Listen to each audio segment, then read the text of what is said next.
মসজিদ যারা সাজায়, আছে না মসজিদ সাজায়, মসজিদে লাল নীল বাতি লাগায়, আরে কথা কয় না, আছে না নাই?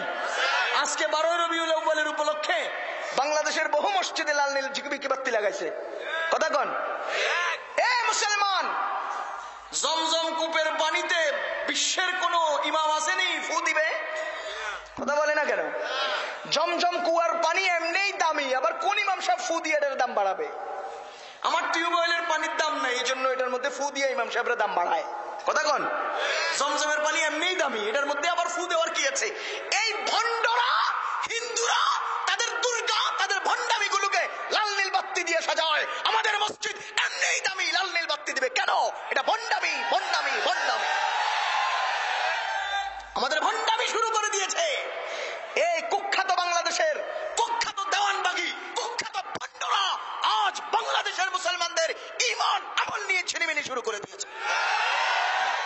ও মুসলমান, বিপদে পড়বেন, খোদার কসম বিপদে পড়বেন। যেদিন বুঝে আসবে সেদিন বুঝে আসবে, দিন আর হাত কামড়িয়ে কোনো লাভ হবে না। ইয়াউমা ইয়াউদ্দু যালিমু ওয়া ইয়াকুলু ইয়া লাইতানি লাম আত্তাখিজ দেওয়ানবাগী খলিলা। আমার আল্লাহ সূরা ফুরকানে কয়, সেদিন মানুষ হাত কামড়িয়ে কামড়িয়ে বলবে, হায় হায় রে, কেন আমি দেওয়ানবাগীর মুরিদ হইছিলাম। কোরআন শরীফে একেবারে স্পষ্ট দেওয়ানবাগীর নাম লয়ে কইছে, ইয়াউমা ইয়াউদ্দু যালিমু ওয়া ইয়াকুলু ইয়া লাইতানি লাম আত্তাখিজ দেওয়ানবাগী খলিলা।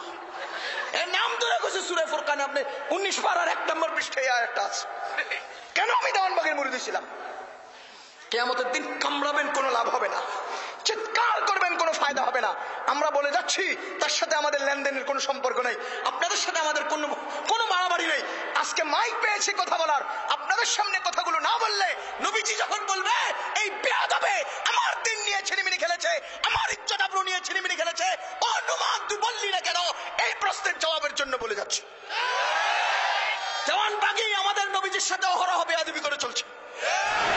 আল্লাহর কাছে সুপারিশকারীকে মনে থাকবে, যদি এই কথা চিরকাল অন্তরে রাখতে পারেন বেঈমান হবেন না। যদি ওই মুর্শিদরা নিজের অন্তরে বসাইতে পারেন, দেখবেন মরণের সময় ওই রাসূলরে নিয়ে আইসা মুর্শিদ বলবে, এ আমার আশেকে রাসূল, আমার কদমের নিচে তারে ঠাই দিলাম। খতমে নবুয়তকে সে এবং তার অনুসারীরা অস্বীকার করে চলছে। দেওয়ানবাগী স্পষ্ট করে আমার বহু মুরিদরা আমার রাসূল হিসেবে দেখে। জাকিরদের মধ্যে অনেকে স্বপ্নে আমাকে রাসূলের বেশে দেখেন, আমি রাসূল। সে রাসূলের বেশে দেখার কারণ ওই যে আমার ভিতরে প্রবেশ করেছেন পাঁচ পাঞ্জাতন, সেই রূপটা দেখেন। পরিষ্কার না পরিষ্কার না? আবার মদিনায় যান, রাসূলের রওজা জিয়ারতে গিয়ে এই রূপেই দেখবেন। মা ফাতেমা আমার স্ত্রী, আমার ঘরে আছে। কত বড় গাদার গাদা, মাও কয় আবার স্ত্রীও কয়। মা কেমনি তোর স্ত্রী হরে বেকু? মা ফাতেমা আমার স্ত্রী, গাদা কথা কয় না। আপনাদের বিশ্বাস হয় আমার স্ত্রী যে রাসূলের মেয়ে ছিল? বিশ্বাস হতো না? উনি মা ফাতেমা ছিলেন, আবার আপনাদের দয়াল মা হোসেন। পরিষ্কার? হিন্দু চিনেননি? হিন্দু, আরে কথা কয় না। হিন্দু চিনেন? হিন্দুদের কাছে বাবা নাই, কি নাই? যা আছে সব মা। কালী মা, অমুক মা, কথা কয় না।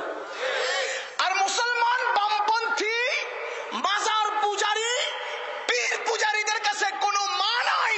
খাজা বাবা, দেওয়ান বাবা, রাজার বাবা, হুজো বাবা, রশি বাবা, আলু বাবা, ডিমা বাবা, গোল্লা বাবা, এদের কাছে মা নাই, ওদের কাছে বাবা নাই। এই দুনো গ্রুপ এক, কথা বলেন। এরা লম্বা মাটির মানুষটারে সেজদা করে, আর ওরা নিজের হাতানো বানানো মূর্তিটারে সেজদা করে। দুনো গ্রুপ এক মুশরিক, এক সমান মুশরিক, সমান সমান অপরাধী, সমান সমান অপরাধী। এদের বাবা নাই, ওদের মা নাই। কি করা দরকার? কি করা দরকার? দুটোটারে মিলে বিয়ে করাই দেওয়া দরকার। কি গণ? কি নাই? বাবা নাই। আর এগো কি নাই? খালি বাবা, দয়াল বাবা, রাজা বাবা, আলু বাবা, ডিমা বাবা, কোমড়া বাবা, ল্যাংটা বাবা, সব বাবা, হাইরি বাবা। আর ওগো খালি মার মা, মার মা, মার মা, কোনো বাবা নেই। এখন দোনোটারে ওরে গঙ্গায় গোসল করাইয়া আরে যমুনায় গোসল করাইয়া দোনোটারে একাত্রে মাঝখানে না বিয়ে শাদী ফোড়ায় কালিমা ফোড়ান দরকার। আমরা মা বাবা দুজনের ঘরে জন্ম নিছি, আমরা এই দুই গ্রুপে যাইতে রাজি না। কথা বলেন, আমরা ওই দুই গ্রুপে যাইতে রাজি না। মসজিদ সাজায়, দুর্গা সাজায়। আরে মিয়া, জমজমের পানিতে এমনি উন্নত, আমাদের মসজিদ তো এমনি উন্নত, হ্যাঁ আবার লাল নীল বাতি কেন লাগাও? এটা ভণ্ডামি, এটা বেদাত। কথা বলেন। যে মাইয়া বিয়ে হইতো চায় না, হ্যাঁ রে না, যৌতুক দিয়ে বিয়ে দেয়। আমগো মসজিদ তো এমনি বিয়ে হয়, তুই আবার যৌতুক লাগাস কে? কথা কন। যে কোম্পানির মাল দুর্বল, হ্যাঁ অনেক ফ্রি দেয়। আমগো মসজিদ তো এমনি সবল, হ্যাঁ আবার লাল নীল লাইটের ফ্রি কি দরকার? এগুলো সব ভণ্ডামি। এগুলো কি? এজন্য মুসলমান এগুলো সব বাদ দেন। এগুলো আজকে দুনিয়ার বুকে এত বেশি হারে চলতেছে, এমন বেশি উদ্যুত্ত আর বেয়াদবি শুরু করেছে, এদের এই লাঠি আল্লাহর কসম করে বলি, মহান আল্লাহ তাআলা সমস্ত বেদাতি, সমস্ত বামপন্থীদেরকে আল্লাহ শেষ করবেন ইনশাআল্লাহ, শেষ হবে ইনশাআল্লাহ।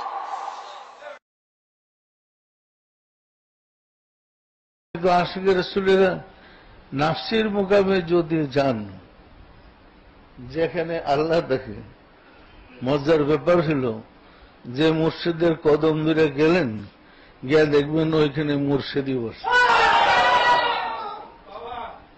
পরিষ্কার